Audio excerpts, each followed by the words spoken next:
Swerte mo kung mapagbibigyan. Ingatan mo pag-ibig na isang kakaibig, kakaibig, kakaibig, kakaibig.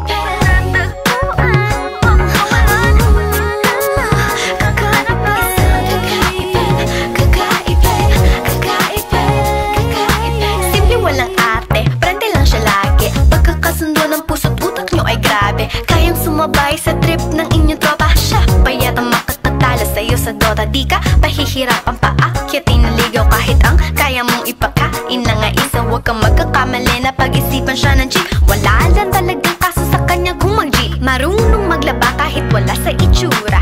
Di na niya rin kailangan pa pamustura. At kahit na kanino mo dali nagpakilala na GGV ang lahat sa galing niya makisama. Di na nakala, di na mumulis ng cellphone yan. Pero magloko ka lang, lagot at mapipektasan. Oo, magaling siya makipagbiruan, pero ang puso mo'y hindi paglalaruan. Swerte mo kung mapagbibigyan.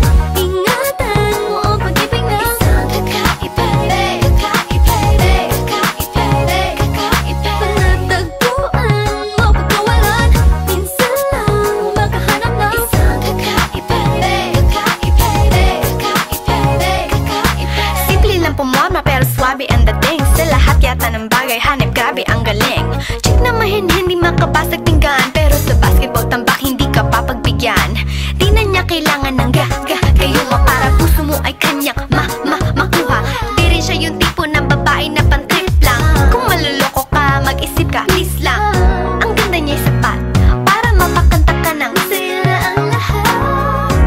okay lang yan but siguro kulang ka sa talino kung sa kanya'y di tapat. Pinakala mo Na madali siyang palitan na papatunay to na kailangan ng tabasan mga sumay mo. Kundi hindi siya nararapat sa buhay mo. Swerte mo kung mapagbibigyan. Ingatan mo ang pag-ibig na isang kakaibig, panatagpuan mo pagkawalan. Minsan lang makahanap ng isang kakaibig, kakaibig, kakaibig, kakaibig. Di mo siya maririnig humingi ng tawad. mararamdaman mo na lang at magugulat at gagaan ng loob kaya siya ay walang katulad.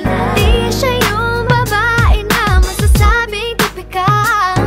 Dahil mismo ang ugali at ganda sumatotal, ang buo niyang pagkatao ay higit sa pisikal.